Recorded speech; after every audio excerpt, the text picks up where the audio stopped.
The palace rose like a stone fortress against the gray morning sky, its spires cutting sharp lines into the cold air. From the outside it promised grandeur, walls of pale marble, tall gates framed by wrought iron vines, gardens trimmed into precise shapes. But once inside the air felt heavier, as though beauty itself had been chained. No birds perched on the ledges. No fountains whispered their music. Every corridor carried the same oppressive quiet, a silence so deep it seemed to swallow the faintest sound. Only the dull shuffle of servants' feet and the crisp echo of orders disturbed it, and even those sounds faded quickly, absorbed by the thick walls. It was a silence that had weight, a silence that had been trained to stay. The ban on music had lived longer than some of the guards. It was not simply a rule, it was a tradition carved into the bones of the palace. No voice was allowed to rise in song within these halls, no string to hum, no drum to thrum. It was said that the last time a melody dared to pass through the throne room, the queen herself had silenced it with her own hand. Now those who worked here carried the habit like a second skin. Their mouths stayed closed unless duty demanded speech, and their steps were careful, as if even a clumsy footfall could be considered a crime. She was different. The girl moved through the long corridors with a broom in her hands, her black hair tied low at the nape of her neck. She wore the same dull linen apron as the others, but in her eyes there was something untrained, something that had not learned to live entirely in silence. She was 17, maybe 18, yet her spine already carried the weary bend of someone older. She was the daughter of the late royal court singer, a woman whose voice had once filled these walls like sunlight fills a winter garden. But her mother had died suddenly, and whatever favor her family had once held was buried with her. The girl had been stripped of her place and name, reduced to sweeping dust from the very floors her mother once walked in silk shoes. Still, there were moments she forgot herself. When the halls were empty and the air felt safe, she would hum under her breath, soft and low, like a secret speaking only to her. It was never more than a few notes, something old and half-remembered, a tune her mother had once sung to her at night. The sound was barely enough to carry to her own ears, but in this palace even that was dangerous. At the faintest scuff of boots she would clamp her lips shut, her heart pounding, the broom frozen mid-sweep. Once, a guard had turned the corner too soon, and she had coughed loudly, pretending the hum had been nothing but a tickle in her throat. There was one place in the palace where she always slowed her steps, even when her arms ached from carrying water or her knees throbbed from scrubbing. It was the throne hall. She would pass its wide double doors, always shut unless the queen summoned an audience, and glance upward. Above that room, a glass dome sat like a crown upon the building, a great circle of crystal and lead that caught the light in 1,000 sharp angles. In the morning sun, it glittered faintly as though it were breathing. The older servants told stories about it, how it was the pride of an artisan long dead, how its panes had been cut so thin that they could tremble when the right note struck them. Some swore that long ago, before music was forbidden, the dome had answered songs with its own shimmering hum. Now it sat in silence like everything else in this place. But sometimes when she looked at it, she had the uneasy feeling that it was listening, waiting. And though she could not have said why, a part of her longed to hear what it would sound like if it woke again. Dawn in the palace came quietly, a pale blue light spilling over the walls like water over stone. The servants were still sleeping in their cramped quarters, the guards were slow in their patrols, and the air was sharp with the chill of morning. She rose before the others, her bare feet silent against the worn flagstones, and slipped away through a side passage she had memorized in childhood. The broom, the bucket, the endless list of chores, they could wait. The courtyard she sought lay beyond a narrow archway, hidden behind a hedge of winter roses. In the warmer months, the place bloomed with pale blossoms, but now the branches were bare, their thorns like tiny claws catching the hem of her dress. She brushed past them without flinching. This was the only place where the walls did not seem to lean in, where the sky opened wide enough to breathe. She stood in the center of the cracked stone yard, tilted her head back and let the air fill her lungs. For a moment she hesitated, listening to the stillness, the distant drip of dew from the hedge. Then she opened her mouth. The first note rose like a thread of silver smoke, soft but clear. It lingered in the air, caught by the cold, and then the next note followed and another, until her voice was a slow tide moving through the courtyard. It was not the bright, eager singing of a child but something deeper, low and warm, edged with sorrow. Each sound seemed to carry the weight of something unspoken. In that empty space, her voice became more than sound. It became memory, it became confession. As she sang, she thought of her mother. The image came without asking, her mother in a gown of dark silk, standing in the throne hall under the dome's fractured light. Her mother's voice had been the pride of the court, a thing of such beauty that visiting nobles would weep openly when she performed. But beauty had power, and power was dangerous. The memory shifted to the night everything ended. She had been only a child, peeking from behind a pillar. It was the harvest banquet, the hall full of gold and candlelight, the queen seated like a carved figure at the high table. Her mother began to sing an old song, too old, some said too heavy with meaning. It spoke of broken crowns and glass that shatters under truth. She had barely finished the last verse when the queen's hand struck the table, the sound echoing louder than the applause that should have followed. The room froze. No one knew whether the queen's anger was for the song, the singer, or the shadow of defiance it carried. But by morning the decree was made: music would be banished from the palace forever. A week later her mother was gone, taken by a sudden illness that no one dared name aloud. That memory had been her inheritance, along with the whispers that followed her in the corridors. Even now, years later, there were servants who warned her in hushed voices. Do not sing here. The queen remembers. The walls remember. And the punishment? They would never finish the sentence, but their eyes said enough. She knew the risk, but in this moment, with the sky just beginning to pale, she didn't care. She let her voice swell, the melody weaving between the stones and thorns. The courtyard seemed to change around her, shadows stretching, light bending, the air itself leaning closer to listen. Her breath came easier now, and her eyes closed, every note carrying her farther from the life she had been forced into. But sound is a slippery thing. It moves where it is not invited. The courtyard's low walls could not keep her song contained. It slid through the open archway, climbed the stone steps, and spilled into the corridors beyond. It echoed faintly against columns, drifted past guards half dozing in their stations, seeped into the cracks of closed doors.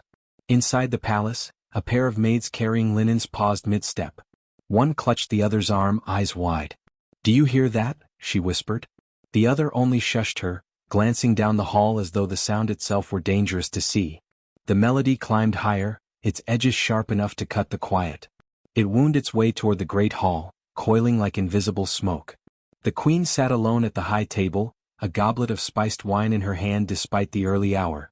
She was reading, her face half lit by the pale wash of morning through the windows, when she stilled. Her head tilted slightly, the way one might listen to a far-off voice calling their name. For a long moment she did not move. The note reached her, carrying something she had not heard in years, a tremor of defiance wrapped in beauty. Her fingers tightened around the stem of the goblet until it creaked. Then she set it down, the sound of it meeting the table like a warning strike. Somewhere in the palace, footsteps began to move quickly, the sound sharp against the stone. The song went on, unknowing, carrying through the halls toward the one person it should never have reached. The summons came with the heavy tread of boots outside the servants' quarters. She had just returned from the courtyard, her breath still warm from singing, when the door swung open and a guard filled the frame. His face was carved into stone, unreadable, but his eyes lingered on her in a way that said he knew exactly what she had done. "You are called to the great hall," he said, his voice stripped of anything that could be mistaken for kindness. She set down the rag in her hands and rose slowly, feeling every gaze from the other servants in the room. Some looked at her with pity, others with the kind of caution one reserves for someone walking toward an open pit. No one spoke. She followed the guard into the corridor, her steps echoing in the cavernous silence. The walk stretched endlessly. They passed tapestries heavy with dust, doorways shadowed by guards who glanced at her and then away, as if eye contact might implicate them in whatever punishment awaited her. The air grew cooler as they neared the great hall, the kind of cold that crept into the bones. She tried to breathe evenly, but her throat felt tight, as though her song still lingered there, refusing to be swallowed. The double doors loomed ahead, each one taller than 3 men and carved with scenes of kings and battles long past. 2 guards pushed them open, and the sound of wood against stone boomed like a drumbeat. The hall beyond yawned wide and bright, sunlight pouring in from the glass dome above. At the far end, on the raised dais beneath that glittering crown of glass, sat the queen. She was draped in silks the color of deep wine, her posture so perfectly upright she might have been carved from marble. Around her, the courtiers stood in a loose half-circle, their silks and jewels catching the light like scattered drops of water. Their faces were masks, some curious, some thinly amused, none sympathetic. The guard led her forward, the distance to the dais shrinking and yet feeling impossibly far. Every step echoed, each one pulling the gaze of another courtier toward her. She kept her head bowed, staring at the pattern of the marble floor, but the heat of their eyes burned against her skin. When she reached the center of the hall, the guard stepped back. The silence was absolute, as though even the air was holding its breath. The queen rose from her throne. Her steps were slow, deliberate, the hem of her gown whispering against the floor. She stopped before the girl, so close the scent of spiced wine and cold perfume mingled in the space between them. Without a word, the queen's hand came up and struck her. The crack of palm against cheek rang out like a whip, startling in the stillness. The force of it sent her head snapping to the side, her knees buckling. Something light and metallic struck the marble with a faint, ringing sound. Her mother's earrings, the only piece of her past she had managed to keep, now lying on the floor like discarded coins. A ripple passed through the gathered courtiers. Some shifted uncomfortably, others smirked behind jeweled fingers. She heard the soft hiss of whispers, the rustle of silks as someone leaned to murmur into another's ear. But no one spoke her name. No one stepped forward. Her cheek burned, the sting radiating deep into her jaw. She forced herself to straighten, though her pulse thundered in her ears. The queen's face was calm, too calm, her eyes sharp and cold as cut glass. "No voice shall leave your lips again," the queen said, her tone so level it was almost gentle, and all the more terrifying for it. The words fell into the air like a sentence carved into stone. There was no room for argument, no trace of pity. It was not a request, not a warning, it was a command bound in iron. The queen turned away, her silks sweeping the air, and ascended the steps to her throne. The courtiers watched her go, their attention shifting from the girl as though she were no longer worth looking at. Servants along the walls lowered their eyes, some out of obedience, others out of shame. The guard who had brought her in stepped forward again, gesturing for her to follow. She bent to pick up the fallen earrings, her fingers trembling, the cool metal a reminder of how quickly something precious could be struck from her. She closed her hand around them, tucking them into her palm as if hiding a wound. As she was led from the hall, the sound of her footsteps felt louder than before, each one echoing in a space where she now understood her silence would be demanded, not just in song but in all things. And still, in the ringing of her cheek, there lingered the ghost of the note she had sung that morning, refusing to die completely. The days that followed moved like slow water, thick and heavy. She carried out her chores as always, sweeping, scrubbing, hauling buckets from the well, but now she did them without a single word. Not to answer orders, not to greet fellow servants, not even to mutter to herself in the privacy of her quarters. It was not fear that sealed her lips. The queen had ordered her silence, yes, but this was different. This was a choice, a wall she had built from within. She had decided her voice would not be offered to anyone here, not for apology, not for explanation, not for anything. At first, the others assumed she was sulking or nursing a wounded pride. They tried to coax her into speaking, whispering her name as she passed, making harmless jokes in the kitchens. But her eyes would only flick toward them, cool and unreadable, before she turned back to her work. Before long they stopped trying. The sound of her silence began to draw its own shape in the air. The palace, already quiet, seemed to absorb it. Rooms felt colder, the echo of footsteps duller. The kitchens complained that the food had begun to taste flat, as if the salt had lost its strength. Servants swore the bread went stale faster, the fruit bruised more easily. The courtyard where she used to hum in secret grew strangely lifeless. No bird visited its thorny hedges now, and the fountain in the far corner sputtered weakly before falling still for hours at a time. Even the wind seemed different. It no longer whistled through the shutters or rattled loose panes in the attic rooms. It pressed against the palace walls as if unwilling to enter, trapped on the other side of some invisible barrier. Those who worked late into the night said the air indoors felt unmoving, heavy, as though the building itself had stopped breathing. Whispers began to follow her down the halls. Some claimed she had cursed the place with her stubborn silence. Others said it was the queen's doing, that silencing a voice like hers had disturbed something that should not be disturbed. They told their stories in hushed tones, glancing over their shoulders as if the walls might be listening. The queen, for her part, did not speak of the girl after that morning in the great hall. But she noticed. In the evenings, when she dined alone, the clink of her utensils seemed loud in the emptiness. Conversations in the court became shorter, faltering, as though words themselves had grown heavier to lift. She found herself listening for the faint music of the glass dome, though she had never truly heard it, and was unsettled to realize that it, too, seemed to be holding its breath. The queen told herself it was nonsense. A girl's silence could not change the air in a palace. Yet she began waking in the middle of the night with the distinct sense that something was missing, something vital. Servants brought her news that foreign envoys had commented on the stillness of her court, remarking how unnatural it felt, how sound seemed to die too quickly in the halls. By the fourth day, the queen found herself watching the girl from a distance as she went about her tasks. The girl's expression gave nothing away, no defiance, no fear, no plea. Only the unbroken discipline of someone who had decided she would give nothing, not even the smallest breath of her voice, to the one who demanded it. The queen had won the command she gave, yet somehow it felt like a loss. And though she did not admit it aloud, there were moments, brief and unsettling, when she caught herself wishing she could hear that voice again, if only to prove it had truly belonged to her to silence. It was in the laundry courtyard, on a pale, windless afternoon, that the old servant spoke to her. The woman was bent over a basin, her hands red from scrubbing, her hair streaked silver beneath a loose kerchief. She had worked in the palace longer than most of the courtiers had been alive and carried the weight of its secrets in her gaze. The girl had come to drop off a bundle of linens, and as she turned to leave, the old servant's voice stopped her. "Your mother," she said quietly, as if testing whether the name would still carry danger. "She once sang a song that made the glass itself shiver." The girl paused, her hands tightening on the cloth in her arms. The servant's eyes were far away now, fixed on some memory only she could see. "It was no ordinary song," the woman went on. "And the glass, it was no ordinary glass. People like to think the dome above the throne hall is just decoration, some pretty crown of crystal for the queen's vanity. But I was here when it was built. I saw the man who made it." Her voice lowered, drawing the girl closer despite herself. "He was not just a builder. He was an artisan who worked with sound. Said he could tune the glass the way a musician tunes a string. Each pane, each lead joint, measured and shaped to answer certain notes. The way he spoke of it, the dome was alive. A living ear listening to the world beneath it. He said it would remember the voices it loved." The girl felt the faintest stir in her chest, like the echo of a long-forgotten hum.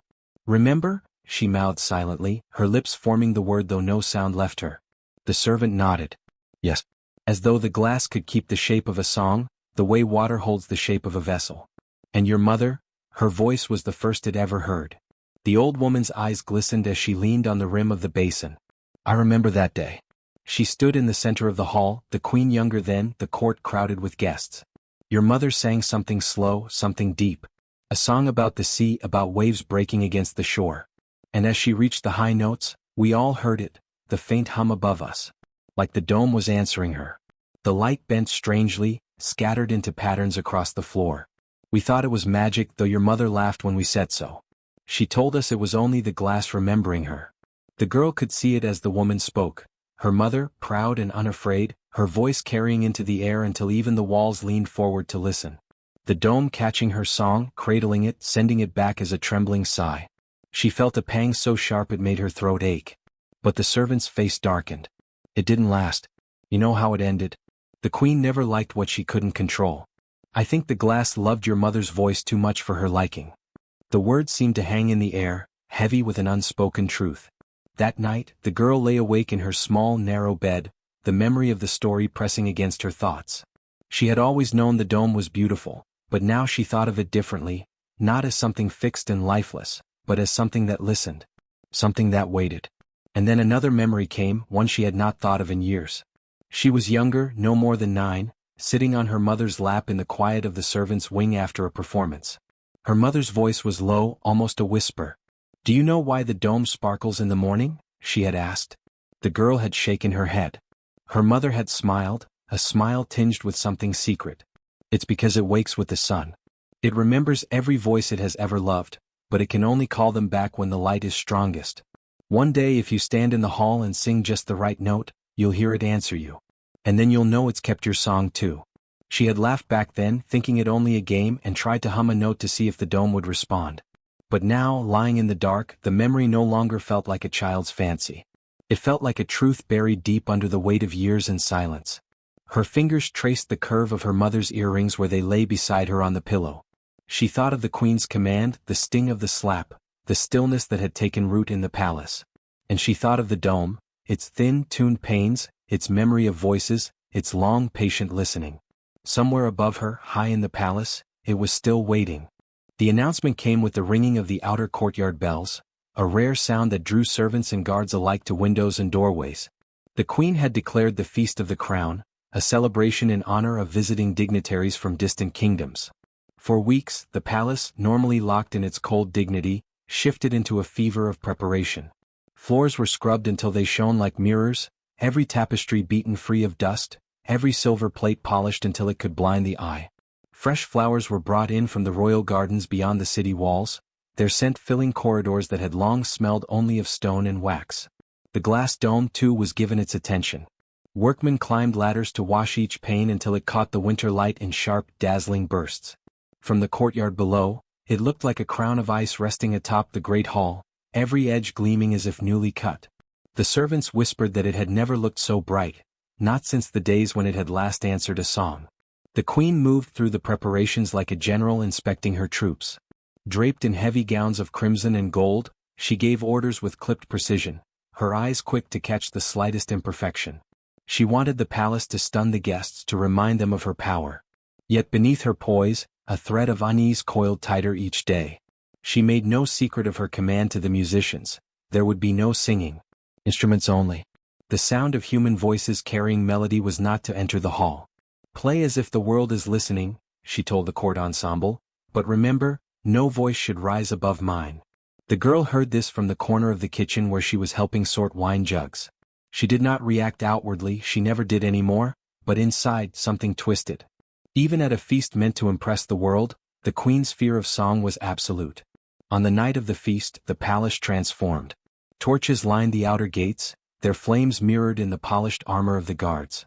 Carriages arrived one after another, their wheels crunching over frost-dusted stone, delivering nobles swathed in furs, their fingers heavy with rings. The air was thick with perfume and the sound of foreign tongues. Inside the great hall, tables stretched the length of the marble floor, each one draped in velvet cloths, the weight of golden plates and crystal goblets bending them in the middle. Platters of roasted pheasant, spiced lamb, and sugared fruits shimmered under the warm light of chandeliers. The musicians played from a raised platform near the dais, their instruments weaving a delicate tapestry of sound that filled the air but somehow felt incomplete, like a painting missing its final strokes. She moved among the guests with a tray balanced on her hands, her steps light, her eyes lowered.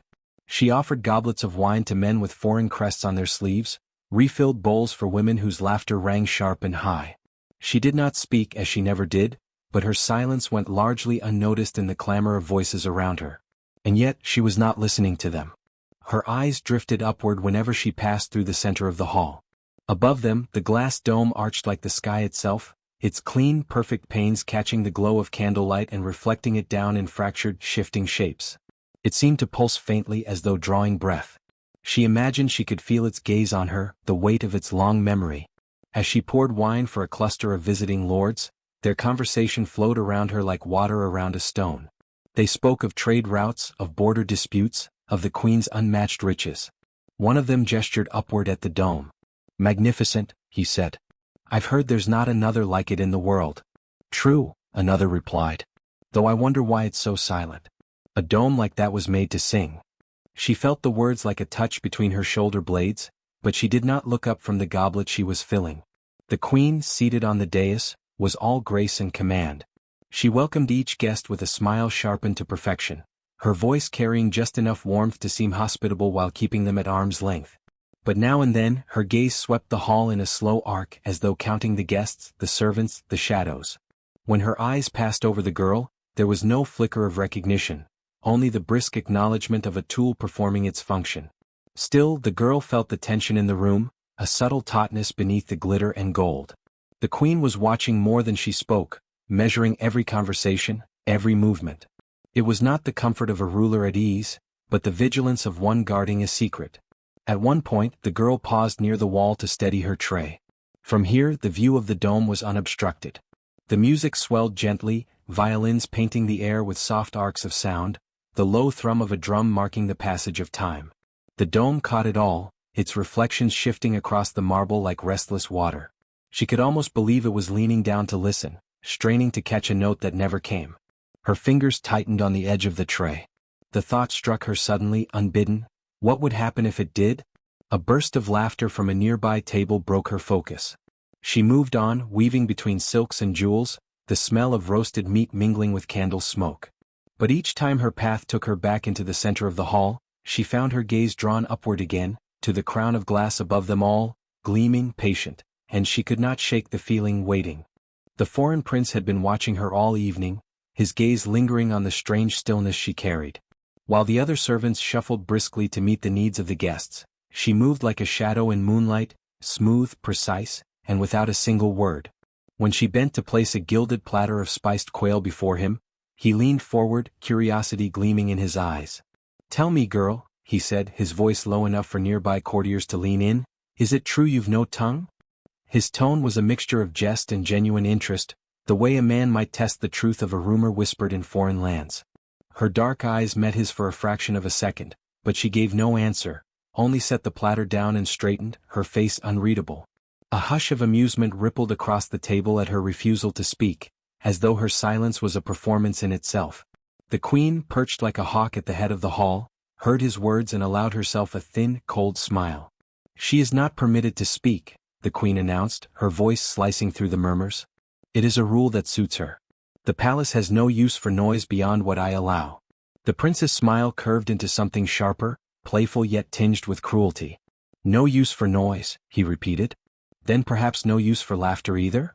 A chuckle escaped his lips, and as though given permission, the courtiers around him began to laugh, first softly then louder, until the sound swelled into something jagged and mean. Jokes began to tumble from their tongues, each one more cutting than the last. They mocked her silence, imitating the way she moved her lips without sound, pretending to serve without grace, clapping their hands to their throats as if choking on invisible chains. The queen did nothing to stop them. In fact, she tilted her head slightly, like a patron of cruel theater enjoying the show. The prince leaned back in his chair, his eyes glittering with mischief, the way men do when they believe themselves untouchable. "Come," he said, gesturing to her with a lazy flick of his fingers, "give us something, anything. A whisper perhaps? A hum? Surely you can offer us more than a plate and empty air." The laughter deepened, now spilling into the corners of the feast hall, bouncing off the marble columns and the great glass dome above. The sound was ugly, a hollow thing that filled the air with heat and shame. She stood there, her hands trembling so slightly that only she could feel it. Each burst of laughter struck her like a stone, but she did not flinch. She had endured worse: loneliness, hunger, the cold rejection of every glance from the queen's side. And yet this public humiliation, was different. It was not the slap of a single hand, but the strike of many voices, each eager to draw blood from the softest part of her soul. Her gaze lifted slowly, away from the tables, away from the sneering mouths, until it rested on the glass dome above. The moonlight that filtered through it made it seem less like glass and more like frozen water, rippled and waiting to thaw. She remembered the stories the old servant had told her, about how the glass remembered voices, about how it could shiver under the right sound. In her chest, something began to stir, a heat that felt like it had been trapped for years. She stepped forward, leaving behind the platter she had been holding. The laughter faltered slightly, not because they expected anything, but because there was a quiet authority in her movement, something they could not name. She stopped in the center of the hall, directly beneath the dome, the marble cold under her bare feet. Every eye followed her, their smirks twitching with curiosity. The queen's smile had thinned, suspicion creeping into her features. Her lips parted, and for the briefest heartbeat, the hall was silent, as if the air itself had stilled to listen. But she did not sing, not yet. Instead, she drew in a breath so deep it felt as though she were gathering every moment of her life into her lungs, every lullaby her mother had sung, every word she had swallowed since the queen's decree, every unspoken thought that had burned against her ribs. And then, she released a single note. It was not loud, not even sharp. It was a thread of sound, delicate and pure, like the edge of dawn spilling over a dark horizon. It cut through the heat of the hall like cool water, slipping between the breaths of every person present. The note seemed to hang in the air longer than it should have, as if it were not willing to leave. And somewhere above, in the glass dome, there was the faintest, most imperceptible tremor. No one laughed now. The note leaves her lips like a secret breaking free from a locked chest, thin and trembling at first, yet sharp enough to pierce the air between laughter and silence. Every head turns toward her, even the most jaded courtiers momentarily forgetting the wine in their cups or the gossip on their tongues. Somewhere high above, in the cold reach of the throne hall's vault, the glass dome gives a faint shiver, so soft it could have been mistaken for a draft. But no wind moves here, not on a feast night. Her voice grows steadier, threading itself through the carved pillars, slipping past the gold-lined banners, and curling upward into the great height of the ceiling. The note gathers strength, not by force, but by a strange, quiet inevitability, as though the palace itself has been waiting for this sound, starving for it. The musicians, startled mid-bow, stop playing one by one, their strings sighing into silence. Even the foreign prince who had mocked her moments earlier sits frozen, his smirk slackened into something dangerously close to awe. The queen rises from her seat, her gown rustling like 1,000 dead leaves. "Enough," she says, but her voice, so steady in decrees, so cold and scolding, falters.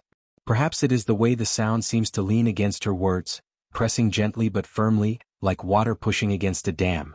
The girl doesn't stop. She cannot stop. With each breath, she shapes the air into tones her mother once taught her, those secret scales that no servant was meant to know. And the dome above answers. It is no longer just the hum of glass responding, it is a resonance, a deep, luminous trembling that seems to thread itself into the marrow of the room. Light spills differently now, not from the chandeliers but from the dome itself, fractured into jagged rainbows that slide over the faces of courtiers, dignitaries, guards. Their jeweled garments seem suddenly gaudy, their laughter, moments ago sharp as knives, now swallowed in the glow of something much older, much truer. Somewhere near the queen's chair a goblet falls. No one dares pick it up. The hall feels impossibly wide and unbearably close all at once, as though the air is swelling, thick with something unseen. The queen shouts again, louder this time, her voice straining, but it is like watching a candle trying to speak over a storm. Her command dissolves in the sound. The girl's song deepens, her voice brushing against harmonics hidden in the dome's structure, coaxing them awake. The hall begins to feel alive, not in the warm human sense, but in the way a forest feels alive before a storm breaks. Every note she sings seems to pull an invisible thread, each one tightening the connection between her and the glass above until it is no longer clear who is calling and who is answering. Courtiers shift uneasily, their fine shoes scraping the marble. A few cover their ears.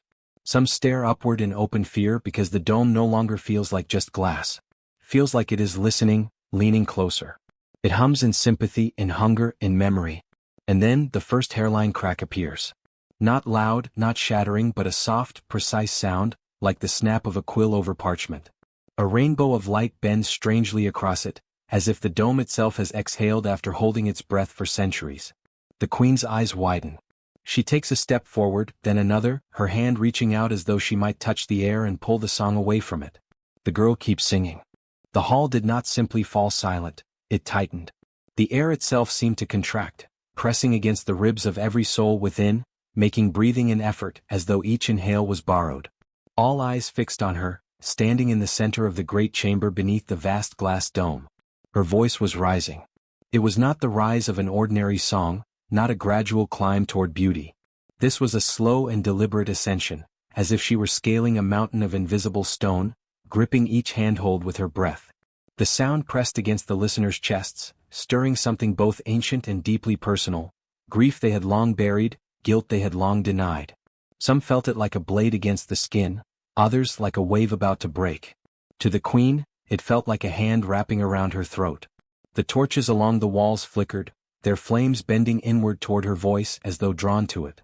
Above her, the glass dome began to wake. First came a trembling, so faint that it could have been the trick of a restless gaze.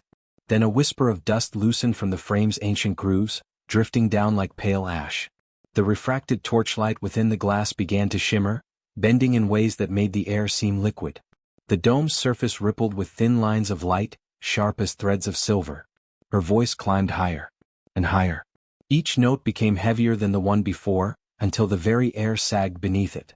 The color in her voice deepened into something unnameable, a hue that could be felt but not seen, a shade drawn from the raw edge of longing.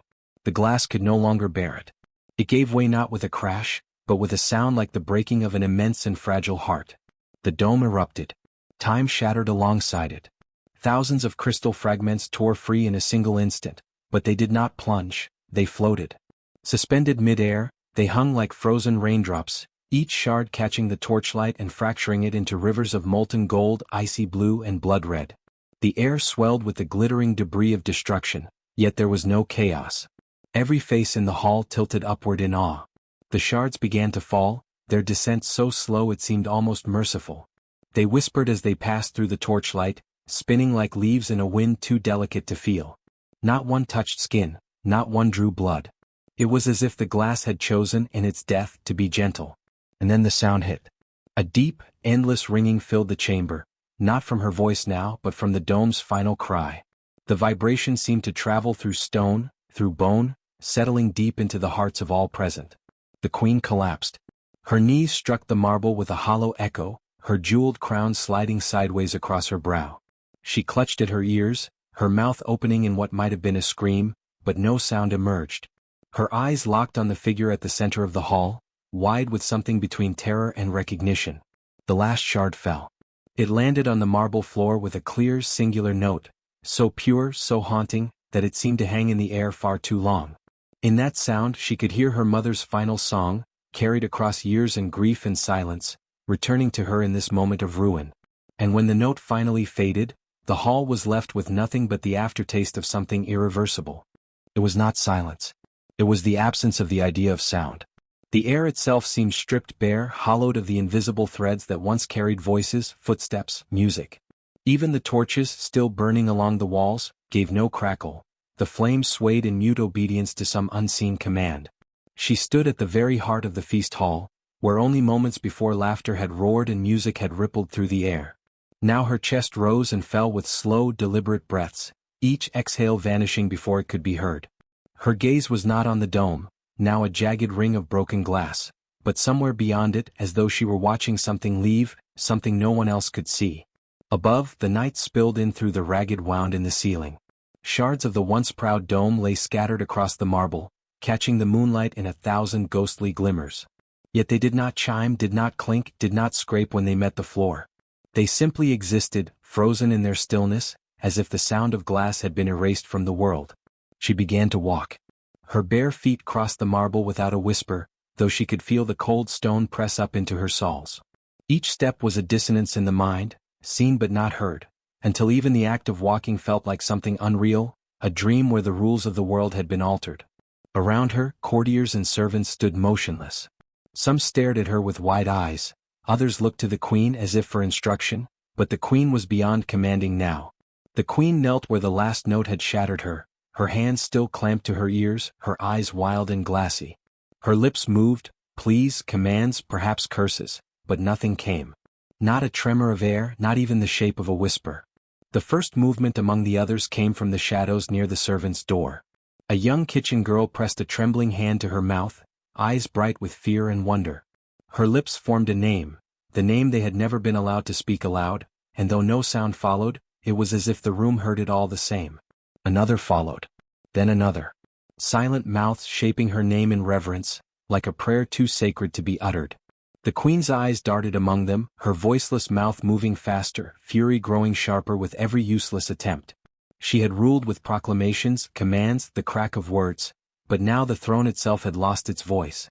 And still the young woman walked.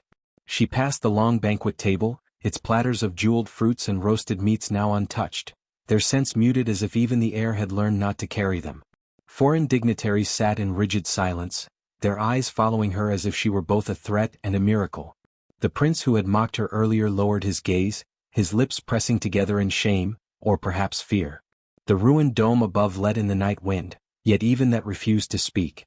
The wind slid along the edges of the palace, curling away from the open wound rather than singing through it. No bird would dare cross into this courtyard again. By the time she reached the great doors, the entire hall was breathing her silence. The hush no longer felt like absence, it felt like possession, as if the quiet belonged to her alone. She paused there, just long enough for the moonlight to catch the wet gleam of her eyes. Then she stepped forward. The first shard met her foot and should have crunched.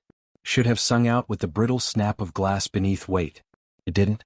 The shards broke soundlessly, blooming beneath her steps like frozen petals, glittering and dying in the same instant. She did not look back. Behind her, the palace would never be the same. Songs would not be banned, they would simply fail. Instruments would pluck, bow, and strike without yielding more than the movement of air. Even the voice of the queen, the once unchallenged ruler, would remain locked in her throat forever. The story would spread in murmured lips alone, carried from mouth to mouth without ever crossing the barrier into sound. The girl who shattered the sky. The voice that ended voices. The silence that could not be broken. And somewhere far beyond the palace gates, perhaps the glass itself would remember her, just as it had remembered her mother. She walked on into the night, her silence following like a shadow, more powerful than any song.